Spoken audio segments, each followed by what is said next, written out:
نستغفره ونؤمن به ونتوكل عليه ونعوذ بالله من شرور أنفسنا ومن سيئات أعمالنا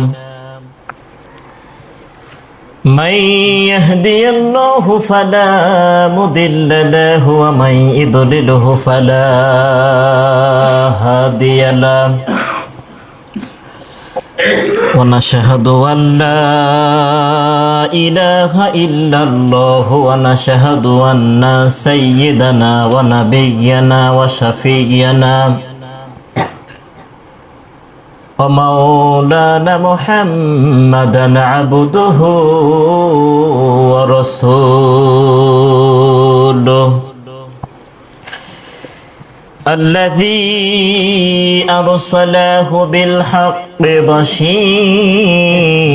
ونذيرا وداعيا إلى الله بإذنه وسراجا وقمرا منيرا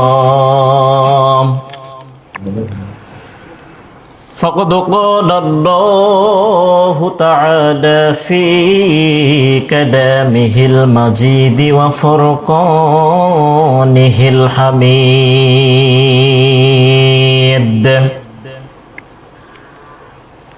সকলে পড়ি আউযু বিল্লাহি মিনাশ শাইতানির রাজীম বিসমিল্লাহির রহমানির রহিম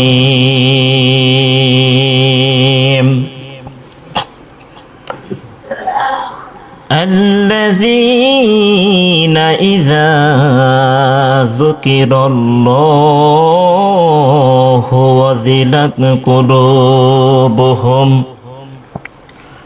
وجلت قلوبهم والصابرين على ما أصابهم والمقيم الصلاة ومما رزقناهم ينفقون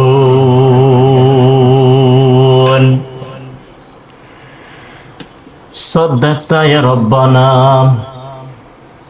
إن الله وملائكته يصلون على النبي يا أيها الذين آمنوا صلوا عليه وسلموا تسليما شوي درود إبراهيم পড়ি اللهم صل على محمد وعلى آل محمد كما صليت على إبراهيم وعلى آل إبراهيم إنك حميد مجيد اللهم بارك على محمد وعلى آل محمد كما باركت على إبراهيم وعلى آل إبراهيم إنك حميد مجيد আমাকে শহীদ করে সেই মিছিলে শামিল করে নিও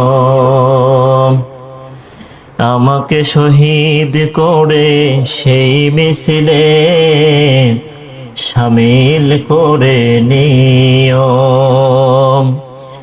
যে মিছিলের নেতা আমির হামজা খোবায়েব খাব্বাব খোদার ছিল যারা অতি প্রিয় শামিল করে নিও আমাকে শহীদ করে সেই মিছিলে শামিল করে নিও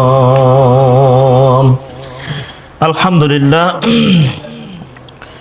শুকরিয়া আদায় করি সে আল্লাহর দরবারে যে আল্লাহ তাআলা আপনাকে আমাকে সুস্থ রেখে সুস্থ হালতে যে আল্লাহ তাআলা আপনাকে আমাকে পবিত্র ঘরে তার হুকুমটা পালন করার জন্য, যে আল্লাহ তাআলা আপনাকে আমাকে তার ঘরে পর্যন্ত আসার বসার কিছু কথা শোনার সুযোগ দান করে দিলেন, সে আল্লাহর দরবারে প্রাণ ঢালা আমরা শুকরিয়া আদায় করি।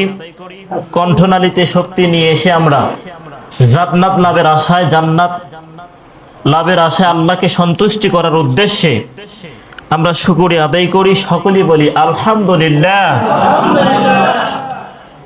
দরুদ পড়ি সাইয়্যিদুল মুরসালিন খাতামান নাবিয়্যিন, যার সুপারিশ ছাড়া কোনো মানুষ কিয়ামতের ময়দানে জান্নাতে যাইতে পারবে না। সব নবীদের সম্রাট, সেটা হলো জনাবে মুহাম্মদ। সকলে বলি সাল্লাল্লাহু আলাইহি ওয়াসাল্লাম। সম্মানিত দ্বীনি ভাইয়েরা, আমি সূরা হজ থেকে 35 নম্বর আয়াত তেলাওয়াত করেছি।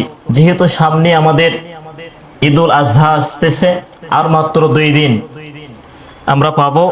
2 দিন পরে ঈদুল আজহা, কোরবানির ঈদ চলে আসবে। তো এরই উপরে কিছু কথা আল্লাহ তাআলা আপনাকে শোনার এবং আমাকে বলার তৌফিক দান করুক। আমিন। জোরে বলেন আমিন। যারা কোরবানি দিচ্ছেন বা দিবেন, গত কোরবানি দিয়েছেন, দেওয়ার নিয়ত করছেন, কোরআনের মধ্যে 4টা আমল আছে। জোরে বলেন কয়টা? কোরআনের মধ্যে 4টা আমল আছে। 4টা আমল যদি আপনি করতে পারেন, আপনি যদি দুনিয়াতে 4টা আমল করতে পারেন, তাহলে দুনিয়ার শুধু কোরবানি নয়, দুনিয়ার যত ত্যাগ তিতিক্ষা আছে সব কিছুকে আল্লাহ তাআলা কবুল করবে। কোন আমিন।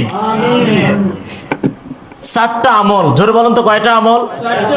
4টা আমল যদি আপনি করতে পারেন, তাহলে শুধু কোরবানি নয়, শুধু পশু কোরবানি নয়, ত্যাগ তিতিক্ষা যত প্রকার আপনার চাওয়া পাওয়া আছে, যত প্রকার আল্লাহর বিধিবিধান আছে, যদি আপনি মানিয়ে চলতে পারেন, এই 4টা আমল যদি করতে পারেন, পৃথিবীর সব কোরবানি আল্লাহ তাআলা কবুল করবে। কোন সুবহানাল্লাহ। শুধু পশু কোরবানি নয়। আমরা মনে করি শুধু গরু জবাহে করা মানেই মনে হয় কোরবানি। না, আপনার চোখের কোরবানি আছে, চোখকে হেফাজত করবেন, চোখের একটা কোরবানি আছে, জবানের একটা হক আছে, এটা একটা কোরবানি। এই জবানটা দিয়ে আমি কোনো পর নারীকে দেখবো না, পর নারীকে আমি দেখবো না, এটা হলো চোখের কোরবানি। কিসের কোরবানি?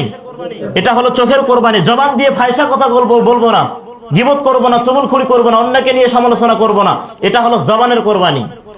সমস্ত কোরবানি আল্লাহ তাআলা কবুল করবে যদি আমরা 4টা আমল করতে পারি। জোরে বলেন কয়টা? 4টা আমল যদি আল্লাহ তাআলা আপনাকে আমাকে করার তৌফিক দান করুক। কোন আমিন। জোরে বলেন আমিন।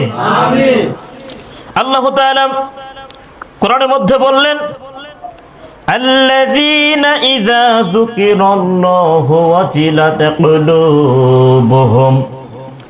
আজকে তোমরা যারা 10টা 15টা 20টা করে যদি কোরবানি দিচ্ছ, তোমাদের শুধু পশু কোরবানি নয়, যদি তোমরা 4টা আমল করতে পারো, এই 4টা আমল যদি তোমরা করতে পারো, তাহলে দুনিয়ায় তোমরা যত প্রকার কোরবানি আছে, শুধু পশু জবাই করার নাম কোরবানি নয়, দুনিয়ার জীবনের ত্যাগ তিতিক্ষা সব কোরবানি আল্লাহ তাআলা কবুল করবে। কোন সুবহানাল্লাহ। সম্মানিত দ্বীনি ভাইয়েরা, 1 নম্বর আমল হলো আল্লাযীনা ইযা যুকিরাল্লাহু ওয়াজিলাত কুলুবুহুম। 1 নম্বর আমল হলো কোন মানুষের সামনে, আল্লাহর কোন বান্দার সামনে যখন আল্লাহর কোরআনটা তেলাওয়াত করা হয়, আল্লাহর কথাগুলো যখন তাদের সামনে উপস্থাপন করা হয়, আল্লাহর কথাগুলো শোনা মাত্রই যাদের অন্তরাত্মা কেঁপে ওঠে, কলবটা ভয়ে কেঁপে ওঠে। যেরকম তো কি হয়, অন্তরাত্মাটা ভয়ে কেঁপে ওঠে।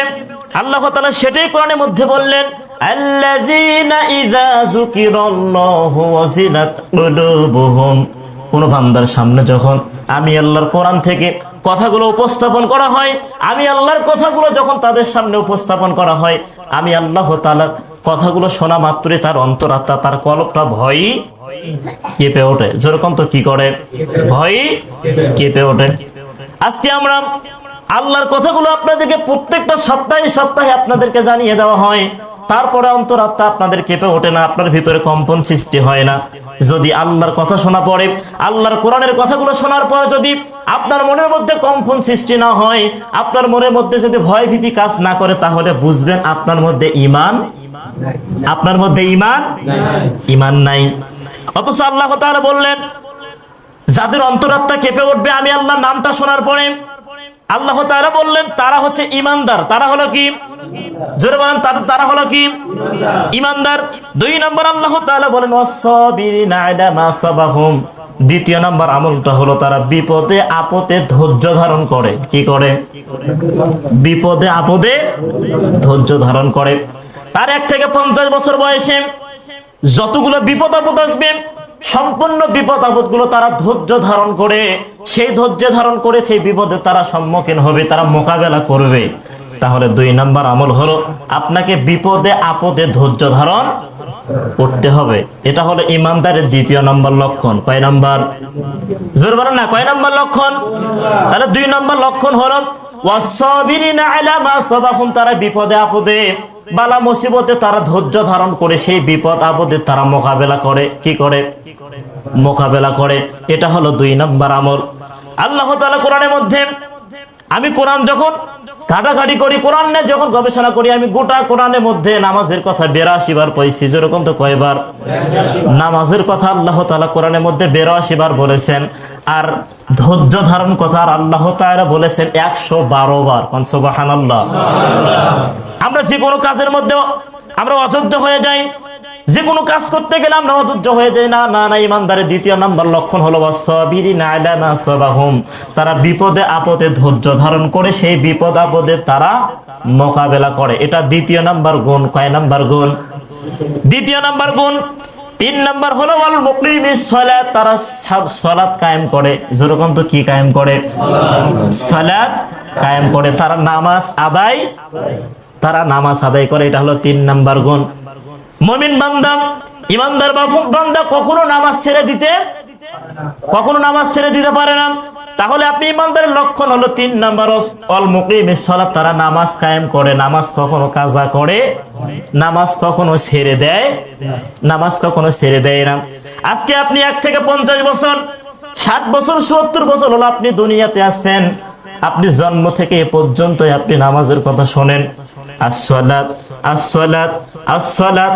বিশ্ব নবী করিম সাল্লাল্লাহু আলাইহি ওয়াসাল্লাম মৃত্যুর সময়ে তার স্ত্রীর কথা বলতে পারতেন, মৃত্যুর সময়ে তার নিজের কথা বলতে পারতেন, তার নাতি হাসান হুসাইনের কথা বলতে পারতেন, কিন্তু কার কথা বলেন নাই। বিশ্ব নবী করিম সাল্লাল্লাহু আলাইহি ওয়াসাল্লাম মৃত্যুর আগে তার মুখে বাণী ছিল আসসালাত আসসালাত আসসালাত। ও আমার উম্মতেরা, নামাজ নামাজ নামাজ। ওয়া মা মালাকাত আইমানুকুম।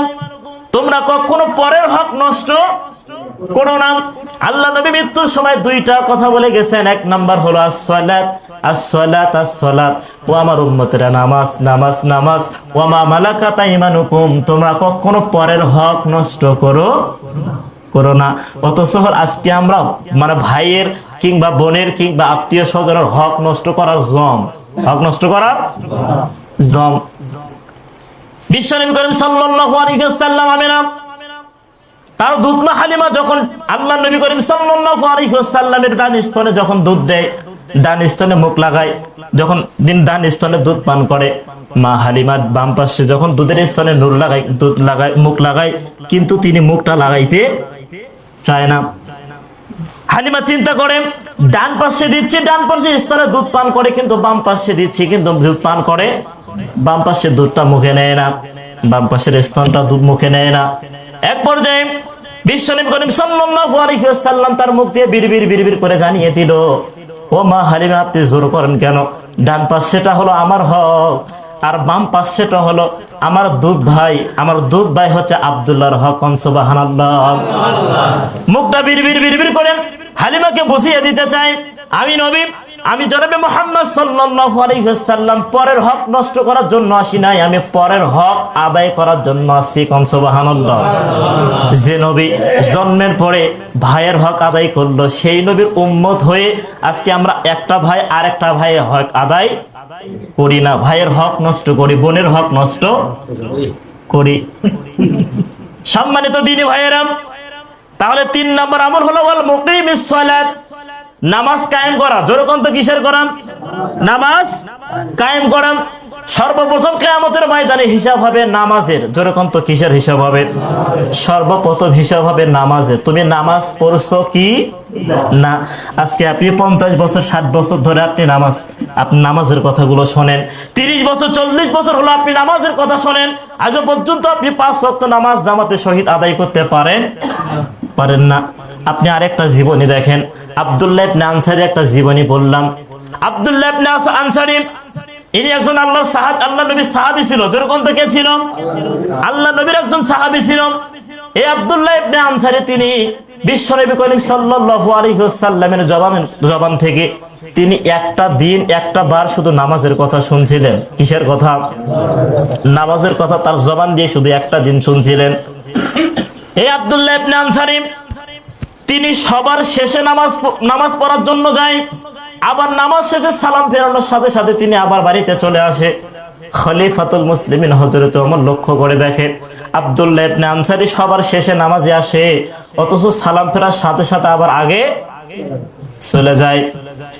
যখন 3 দিন দেখলেন, খলিফাতুল মুসলিমিন হযরত ওমর 3 দিন লক্ষ্য করে দেখলেন যে আব্দুল্লাহ ইবনে আনসারী সবার শেষে নামাজ আদায় করার জন্য আসে, আবার সবার আগে তিনি সালাম ফেরানোর সাথে সাথে বাড়িতে চলে যায়। যখন 3 দিন লক্ষ্য করে দেখলেন, এই দৃশ্যটা দেখানোর পরে খলিফাতুল মুসলিমিন হযরত ওমর জনাবে মুহাম্মদ সাল্লাল্লাহু আলাইহি ওয়াসাল্লামের কাছে একটা নালিশ করলেন। কি করলেন? আল্লাহ নবীর কাছে একটা নালিশ করলেন, ইয়া রাসূলুল্লাহ, ইয়া হাবিবুল্লাহ, আব্দুল্লাহ ইবনে আনসারী তিনি তো মুনাফিক হয়ে গেছে। কি হয়ে গেছে? তিনি তো মুনাফিক হয়ে গেছে। তার মসজিদ ঘর ভালো লাগে না, তার আল্লাহর ঘর ভালো লাগে না। আল্লাহ নবী বললেন, খলিফাতুল মুসলিমিন হযরত ওমর, তুমি কিভাবে বুঝলে, কিভাবে তুমি আন্দাজ করলে? কারো বিরুদ্ধে আন্দাজ করাটা ঠিক নয়। তখন বললেন, ইয়া রাসূলুল্লাহ, ইয়া হাবিবুল্লাহ, আপনি তো বলেছেন মুমিন বান্দার ভালো লাগে হচ্ছে মসজিদ ঘর। কি ঘর? মসজিদ ঘর। আর মুনাফিকদের ভালো লাগে হচ্ছে বাজার ঘাট। যেরকম তো কি ঘাট? বাজার ঘাট। আব্দুল্লাহ ইবনে আনসারী তিনি সবার শেষে আসে নামাজে, অথচ যাওয়ার সময় সবার আগে চলে যায়, সালাম ফেরানোর সাথে সাথে তিনি বাড়িতে চলে যায়। তা আমার মনে হয় তিনি হয়তোবা মুনাফিক হয়ে গেছে। কি হয়ে গেছে? তিনি হয়তোবা মুনাফিক হয়ে গেছে। তার মসজিদ ঘর ভালো লাগে না, তার আল্লাহর ঘর ভালো লাগে না। আল্লাহ নবী বললেন, কারো বিরুদ্ধে আন্দাজ করা ঠিক নয়, ধারণা করা ঠিক নয়। সম্পূর্ণ সাহাবীদেরকে নিয়ে যখন ওই বিশ্বনবী করিম সাল্লাল্লাহু আলাইহি ওয়াসাল্লাম আব্দুল্লাহ ইবনে আনসারীর বাড়িতে গেলেন, বাড়িতে যাওয়ানোর পরে আল্লাহ নবী করিম সাল্লাল্লাহু আলাইহি ওয়াসাল্লাম সালাম দিলেন, আসসালামু আলাইকুম ইয়া আহলাল বাইত। প্রথমবার সালাম দিলেন, কিন্তু সালামের উত্তর আসলো না। দ্বিতীয়বার আবার সালাম দিলেন, আসসালামু আলাইকুম ইয়া আহলাল বাইত, কিন্তু দ্বিতীয়বার সালামের উত্তরটা আসলো না। তৃতীয়বার সালাম দিলেন, আসসালামু আলাইকুম ইয়া আহলাল বাইত, কিন্তু তৃতীয়বার সালাম দেওয়ার সাথে সাথে আব্দুল্লাহ ইবনে আনসারী ঘর থেকে বের হয়ে এসেছে।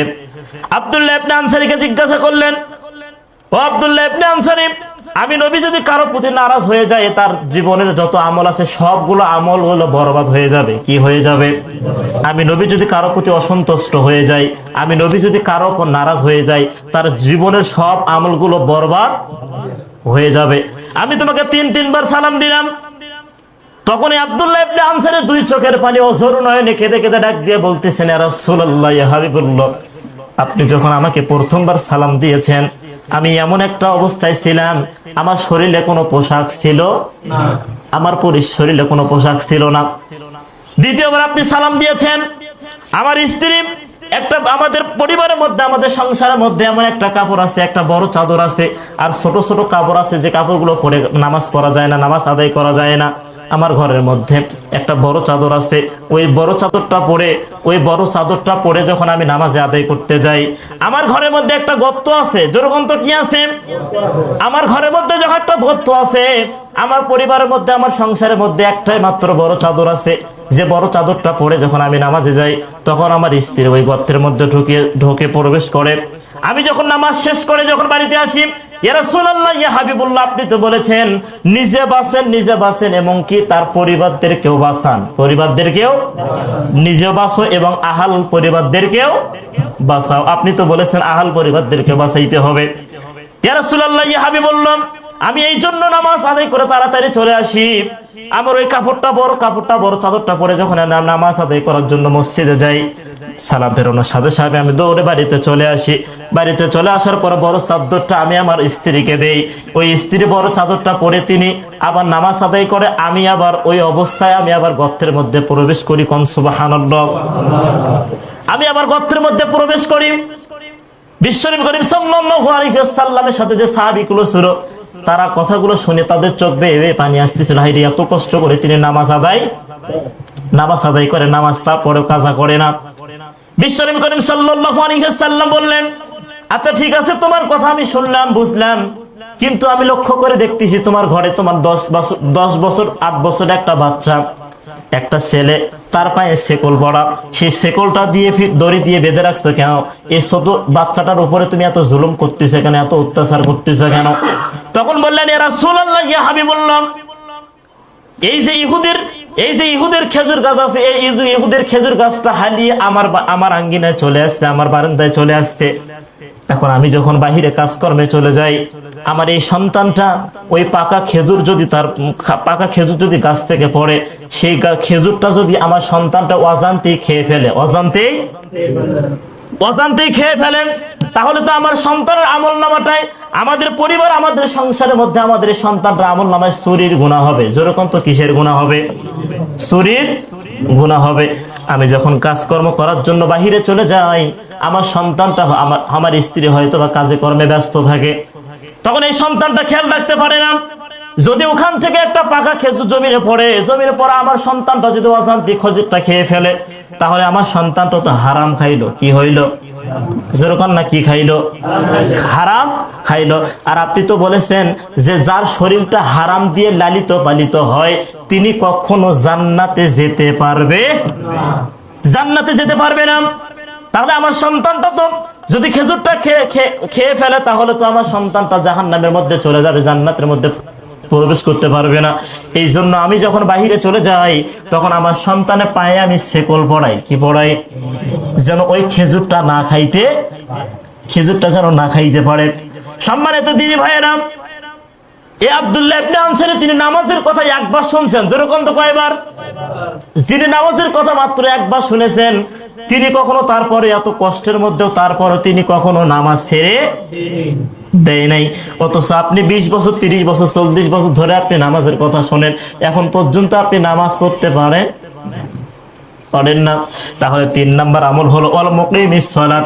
আপনি যদি কুরবানি কবুল করতে চান, তাহলে 3 নাম্বার আমল হলো ওয়াল মুকিমিস সালাত। আপনাকে নামাজ কায়েম করা লাগবে। কি করা লাগবে? জোরে বলেন না, কি করা লাগবে? নামাজ কায়েম করা লাগবে।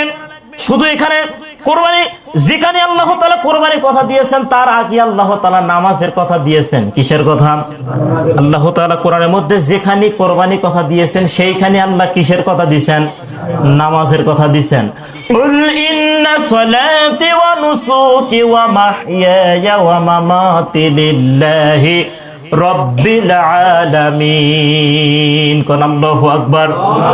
কুল ইন্না সলাতি, আমার নামাজ, ও নুসুকি, কুল ইন্না সলাতি ওয়া নুসুকি ওয়া মাহইয়ায়া ওয়া মামাতি লিল্লাহি রাব্বিল আলামিন। আমার নামাজ, আমার কুরবানি, আমার মরণ, আমার জীবন, আমার মরণ একমাত্র কাকে খুশি করার জন্য? জোরে বলেন না, কাকে? কুল ইন্না সলাত, নামাজটা কার জন্য? ওয়া নুসুক, কুরবানিটা কার জন্য?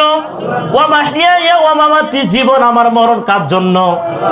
লিল্লাহি রাব্বিল আলামিন, একমাত্র আল্লাহর জন্য। কোন সুবহানাল্লাহ। সূরা কাউসার আমরা সবাই জানি, 2 নম্বর আয়াতের ভিতরে আল্লাহ বললেন, ইন্না আ'তাইনাকাল কাউসার ফাসাল্লি লিরাব্বিকা ওয়ানহার। এই সূরাটা আমরা জানি না? যেরকম সবাই জানি না? জানি।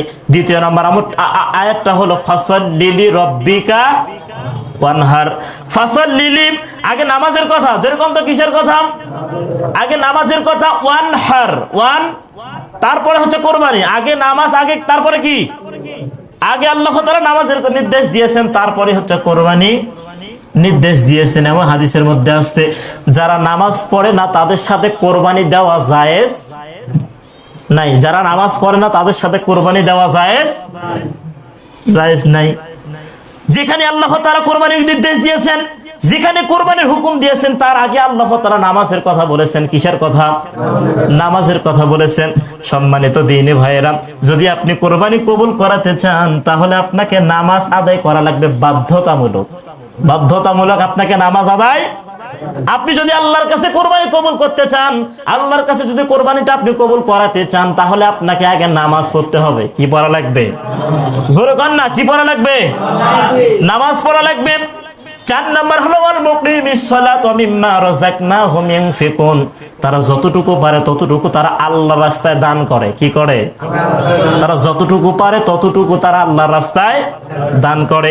এই 4টা আমল যদি আপনি করতে পারেন, তাহলে জীবনে শুধু পশু কোরবানি নয়, জীবনে সব ত্যাগ তিতিক্ষা আল্লাহর কাছে চাওয়া, সম্পূর্ণ চাওয়া আল্লাহ তাআলা পূরণ করে দিবে। কোন সুবহানাল্লাহ।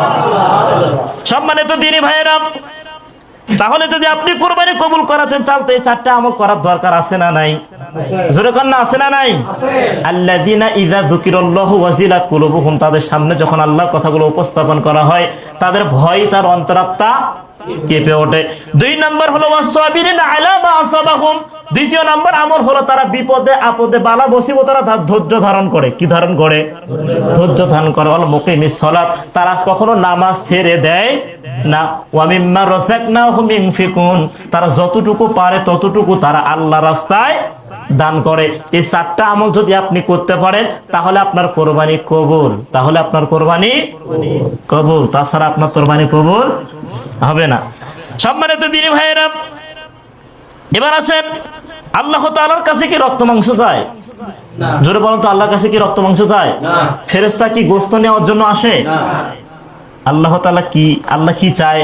আল্লাহ তাআলা চায় তাকওয়া। যেরকম তো কি, যেরকম না কি তাকওয়া। এখন তাকওয়া কাকে বলে? মুত্তাকি কাকে বলে? সূরা বাকারার মধ্যে 1 নম্বর আয়াতে আল্লাহ তাআলা বললেন, যালিকাল কিতাবু লা রাইবা ফীহ। এই কোরআনের মধ্যে কোনো সন্দেহ নাই। আল্লাযীনা ইউমিনুনা বিল গায়বি ওয়া ইউকিমুনাস সালাত ওয়া ইউকিমুনাস সালাত। এখানে আল্লাহ তাআলা নামাজের নির্দেশ দিয়েছেন। যেরকম তো কিসের নির্দেশ? এখানে আল্লাহ তাআলা নামাজের নির্দেশ দিয়েছেন। আল্লাযীনা ইউমিনুনা বিল গায়বি, যারা গায়বের প্রতি বিশ্বাস করে, যারা আখিরাতের প্রতি বিশ্বাস করে, যারা কবরকে বিশ্বাস করে, যারা মিজানকে বিশ্বাস করে, যারা ফুলসিরাতকে বিশ্বাস করে, কবর, হাসর, মিজান, ফুলসিরাত, কিয়ামত পর্যন্ত যারা বিশ্বাস করবে গায়বের প্রতি, আল্লাহ একজন আছে, যারা গায়বের প্রতি বিশ্বাস করবে, ওয়া ইয়াকিমুনাস সালাত, এবং তারা নামাজ আদায় করবে। যেরকম তো কি আদায় করবে? নামাজ আদায় করবে। এরাই হলো মুত্তাকি। এরাই হলো কি? যেরকম না, এরাই হলো কি? আর মুত্তাকি বান্দাদের আল্লাহ তাআলা কোরবানি কি করে? কবুল করে। জনগণ না কি করে? এই যে হাবিল আর কাবিল, হাবিল আর লা আকতুলান্নাকা, এক পর্যায়ে যখন হাবিলকে যখন এক পর্যায়ে হত্যা করলো, সেই সময়ে হাবিল ডাক দিয়ে বলেছিল, ভাই আপনি জোর করলে হবে কি? আল্লাহ তাআলা মুত্তাকি বান্দাদের কোরবানি কবুল করে। কি কোরবানি? মুত্তাকি বান্দাদের কোরবানি কবুল করে। তাহলে এখানেও কোরবানির নির্দেশ এসেছে। কিসের নির্দেশ? তাহলে কোরবানি যদি আপনি আল্লাহর কাছে কবুল করাতে চান, তাহলে আপনাকে মুত্তাকি বান্দা হতে হবে। কি বান্দা? জোরে বলেন না, কি বান্দা? তাহলে মুত্তাকির মধ্যে যদি আপনি কি মুত্তাকি হতে চান, তার মধ্যে নামাজ আছে না নাই? জোরে বলেন, আছে না নাই? যদি নামাজ না পড়েন, আপনার কোরবানি কি কবুল হবে? জোরে বলেন না, হবে? সম্মানিত দ্বীনি ভাইয়েরা, তার এবার আসেন 6টা আমল। এবার হাদিস দ্বারা আপনাদেরকে প্রমাণ করে 6টা আমল। যেরকম তো কয়টা আমল? তাহলে কোরবানি কবুল করাতে চাইলে আপনাকে 6টা আমল করা লাগবে। কয়টা আমল?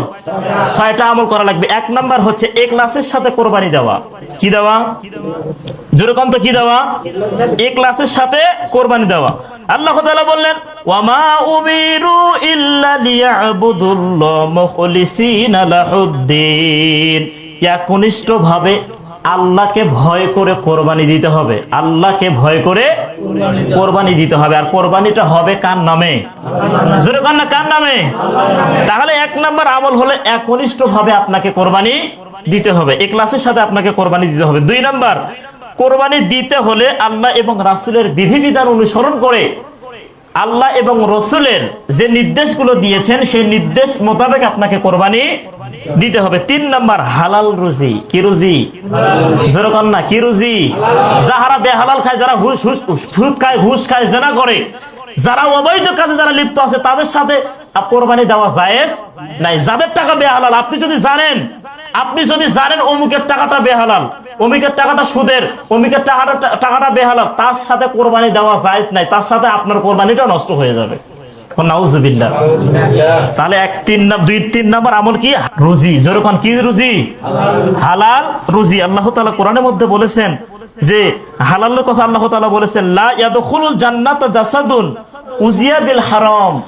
যাদের রক্ত মাংসগুলো, যাদের গোশতগুলো, রক্ত মাংসগুলো যাদের হারাম দিয়ে লালিত পালিত হয়, হারাম দিয়ে লালিত পালিত হয়, আল্লাহ তাআলা বললেন লা ইয়াদখুলুল জান্নাতা জাসাদুন, তারা জান্নাতে যাচ্ছে না এবং যাবে না, যাচ্ছে না এবং তাহলে যাদের শরীরটা হারাম দিয়ে লালিত পালিত হয়,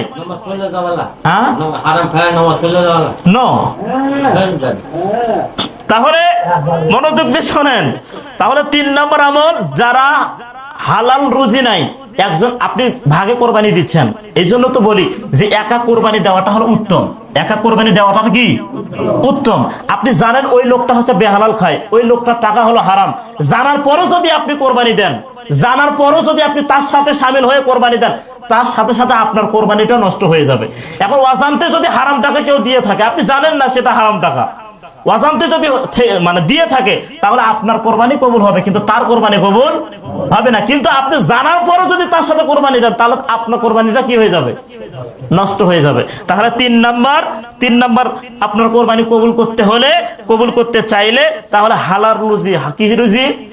হালাল রুজি দিয়ে আপনাকে কোরবানি দিতে হবে। 4 নাম্বার, তাকওয়ার সাথে কোরবানি দিতে হবে। কিসের সাথে? জোরে কর না, কিসের সাথে? আল্লাহ তাআলা বললেন যে লাইয়ানুল্লাহু লুহামুহা ওয়ালা দীনা ওয়ালা উহা। আল্লাহ তাআলা বললেন আল্লাহর কাছে রক্ত মাংস চর্বি কিছুই যায় না, আল্লাহ তাআলা যায় যে তাকওয়া। যেরকম তো কি আল্লাহ তাআলা চায় যে তাকওয়া, তার মধ্যে আল্লাহ তো কতটুকু ভয় আছে। এটা হলো 4 নাম্বার আমল। 5 নাম্বার আমল হলো এমন পশুর দ্বারা কোরবানি দিতে হবে যা শরীয়তে যেটা আছে। যেমন আমরা এটা সবাই জানি যে এই যে উট, গরু, মহিষ, দুম্বা, ভেড়া, উট, গরু, মহিষ, দুম্বা, ভেড়া, এই জিনিসগুলো দিয়ে কোরবানি দিতে হয়। 6 নাম্বার আমল হলো কোরবানির পশু দোষ ত্রুটি থাকা যাবে না। 6 নাম্বার কি? কোনো দোষ ত্রুটি থাকা যাবে না। যেমন চোখ অন্ধ, পাগল, তারপরে শিং ভাঙ্গা, এরকম ন্যাংরা, হাঁটা চলা করবে পায় না, বুড়ো থুরো গরু আছে না, এগুলো দিয়ে কোরবানি করা যাবে না। এই 6টা আমল। যেরকম তো কয়টা আমল? আবার ভালো করে শোনেন। 1 নাম্বার ইখলাসের সাথে কোরবানি দিতে হবে। কিসের সাথে? আপনি যদি কোরবানি কবুল করাতে চান, তাহলে 1 নাম্বার আপনাকে ইখলাসের সাথে, একনিষ্ঠভাবে ইখলাসের সাথে আপনাকে কোরবানি দিতে হবে। এটা 1 নাম্বার আমল। 2 নাম্বার আমল হলো কোরবানি দিতে হলে আল্লাহ এবং রসুলের বিধান অনুযায়ী, বিধান অনুসরণ করে আপনাকে কোরবানি দিতে হবে। আল্লাহ রসুল যেভাবে কোরবানি দিয়েছে আপনাকে সেইভাবে কোরবানি দিতে হবে। 3 নাম্বার হালাল রুজি। কি রুজি? হালাল রুজি। তাহলে হালাল টাকা দিয়ে আপনাকে কোরবানি দিতে হবে। 4 নাম্বার তাকওয়ার সাথে আপনাকে কোরবানি দিতে হবে। ওই যে বললাম তাকওয়ার গুণ আপনাকে এতক্ষণ বোঝালাম। তাকওয়া যদি আপনি করতে চান, মুত্তাকি বান্দা যদি হতে চান, তাহলে আপনাকে নামাজ পড়া লাগবে, এই যে আল্লাহর ভয় করা লাগবে, বিপদে আপদে বালা মুসিবতে আপনাকে ধৈর্য ধারণ করা লাগবে। এরা হচ্ছে তাকওয়া, এটা হলো মুত্তাকি। তাহলে 4 নাম্বার আমল হলো তাকওয়া। 5 নাম্বার আমল হলো এমন পশু দ্বারা কোরবানি করতে হবে, যেমন উট, গরু, মহিষ, ভেড়া, এগুলো দিয়ে। 6 নাম্বার হচ্ছে কোরবানি পশু কোনো দোষ ত্রুটি থাকা যাবে না। এই 6টা আমল যদি করতে পারি, তাহলে আমরা আল্লাহ তাআলার কাছে কোরবানি কবুল হবে ইনশাআল্লাহ। আল্লাহ তাআলা সবাইকে বোঝার তৌফিক দান করুক। কোন আমিন। পরিশেষে একটি কথাই, নামাজ। যেরকম কি যেরকম নাকি অন্য একটা হাদিসের মধ্যে আসছে, যারা নামাজ পড়ে না তার সাথে কোরবানি দেওয়াও কি নাই, জায়েজ নেই। ওই জন্য আমি সবার হাতে পায়ে ধরে নসিহত করি, আপনি যদি কোরবানি কবুল করাতে চান, তাহলে আপনাকে নামাজ আদায় করতে হবে। আল্লাহ তাআলা এই আমলগুলো করা তৌফিক দান করুক। কোন আমিন।